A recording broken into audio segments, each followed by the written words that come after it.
तीन बहनों की लालची भाभी। करिश्मा, रेशमा और मनीषा तीन बहनें हैं। उनका एक भाई भी है, मयंक। मयंक अपनी बहनों को बहुत प्यार करता है, लेकिन मयंक की पत्नी सविता इस मामले में मयंक से बिल्कुल ही अलग है। वो अपनी ननदों का जितना बुरा कर सकती है उतना बुरा करती ही रहती है और अपनी ननदों पर हुक्म भी चलाती है। करिश्मा, करिश्मा, तुमने अभी तक नाश्ता नहीं बनाया? तुम्हारे भैया को ऑफिस जाने में देर हो रही है। हाँ भाभी, बस अभी बनाती हूँ। करिश्मा, तुम ये ढीलापन छोड़ दो। कल को पराये घर जाना है। वहाँ अगर तुम इस तरह से काम करोगी तो लोग क्या कहेंगे कि माँ ने और भाभी ने कुछ सिखाया नहीं। और तुम्हारी दोनों बहनें कहाँ हैं? अब रेशमा मार्केट गई है और मनीषा सो रही है। क्या? सुबह के 8 बज रहे हैं और ये महारानी अभी भी सो रही है? ये कहते हुए सविता अपनी सास दुर्गा देवी के पास जाती है। माँ जी, देख रही हो अपनी बेटियों के तौर तरीके? क्या हुआ बहू, सुबह सुबह क्या कर दिया मेरी बेटियों ने? अरे एक तो अभी अभी उठकर किचन में गई है, दूसरी सुबह सुबह बाहर चली गई और तीसरी अभी तक सो रही है। क्या करूं मैं इन तीनों का? मैं तो परेशान हो गई हूँ। जा जाकर उठा उसे और रेशमा से मैं बात करती हूँ। सविता सीधा मनीषा के कमरे में जाती है और उससे कहती है, महारानी जल्दी उठो, सूरज सर पर आ गया है। भाभी थोड़ी देर और सोने दो ना, मैं रात को लेट सोई थी। वो क्या ना, यूनिट टेस्ट चल रहे हैं। शराफत से उठती है या नहीं, या फिर पानी की भरी बाल्टी डालूं तेरे ऊपर? नहीं भाभी, मुझे बिस्तर में नहीं नहाना, उठती हूँ मैं। मनीषा जल्दी से उठकर बाथरूम में चली जाती है। सभी आराम से बैठकर नाश्ता कर रहे होते कि तभी रेशमा बाजार से हाथ में सामान लिए आ जाती है। रेशमा को देखते ही सविता उस पर बरस पड़ती है। लो, आ गई महारानी। ऐसा भी क्या सामान लाना था जो सुबह आंख मलते ही बाजार की तरफ रवाना हो गई? भाभी, कल आप ही तो चीख रही थी कि घर का सारा सामान मुझे ही लाना पड़ता है, घर में किसी को भी किसी काम से कोई लेना देना नहीं है। अब मैं बाजार जाकर सामान ले आई तो आपको इस बात से भी तकलीफ हो रही है? देख रही हो माँ जी, अपनी बेटी की जुबान कैंची से भी तेज चलती है। और मयंक, आप तो कुछ कहेंगे नहीं अपनी लाडली बहन को। रेशमा, अपनी भाभी से ऐसे बात नहीं करते। चलो माफी मांगो। भैया, मैं क्यों माफी मांगू? आप भाभी से बोलिए ना कि हम पर कम हुक्म चलाया करे।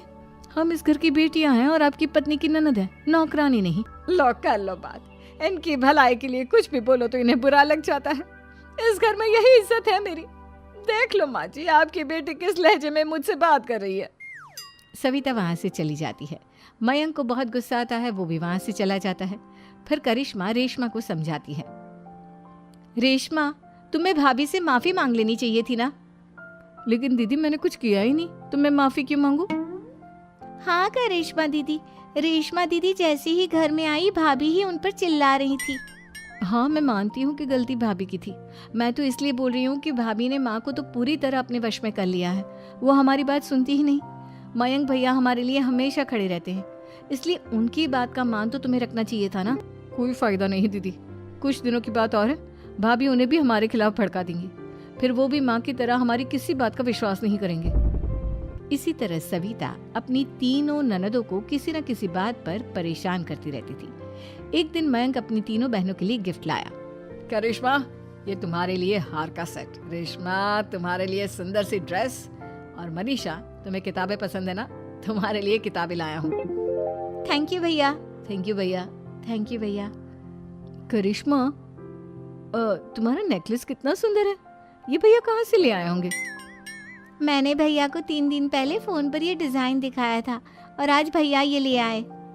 सविता तो अपनी ननदों के गिफ्ट्स देखकर जल गई और करिश्मा का नेकलेस तो उसे भी बहुत पसंद आया था। अपनी बहनों के लिए कितना अच्छा नेकलेस लेकर आए हैं, मुझे कभी कोई गिफ्ट नहीं दिया। मैं आज ही ये हार चुरा लूंगी। रात में सविता करिश्मा का हार चुरा लेती है और इसी तरह उसे अपनी ननदों की जो भी चीज़ अच्छी लगती वो उसे मांगती नहीं, बल्कि रात के अंधेरे में चुरा लेती। इसी तरह दिन बीतते गए और सविता ने मयंक के दिल में भी उसकी बहनों के लिए नफरत पैदा कर दी।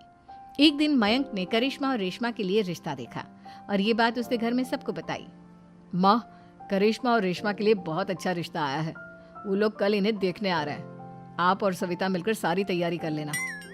ये सुनकर करिश्मा और रेशमा खुश हो जाती हैं, लेकिन सविता सोचती है, अगर इन दोनों बहनों की शादी हो गई तो घर और बाहर का काम कौन करेगा? मनीषा तो एक नंबर की कामचोर है, उससे तो किसी बात की उम्मीद लगाना ही बेकार है। मुझे इस शादी को रोकना होगा। अगले दिन सभी लड़के वालों के स्वागत की तैयारी करने में लगे होते हैं। तभी मयंक अपनी बहनों से आकर कहता है, तैयार हो गई तुम दोनों? देखो दोनों लड़के बहुत अच्छे हैं, मैं कोई कसर नहीं छोड़ना चाहता, इसलिए तुम उनके सामने अच्छे से बिहेव करना और अपनी भाभी से लड़ने मत लग जाना। करिश्मा, तुम वो नेकलेस पहन लो ना जो मैं तुम्हारे लिए लाया था।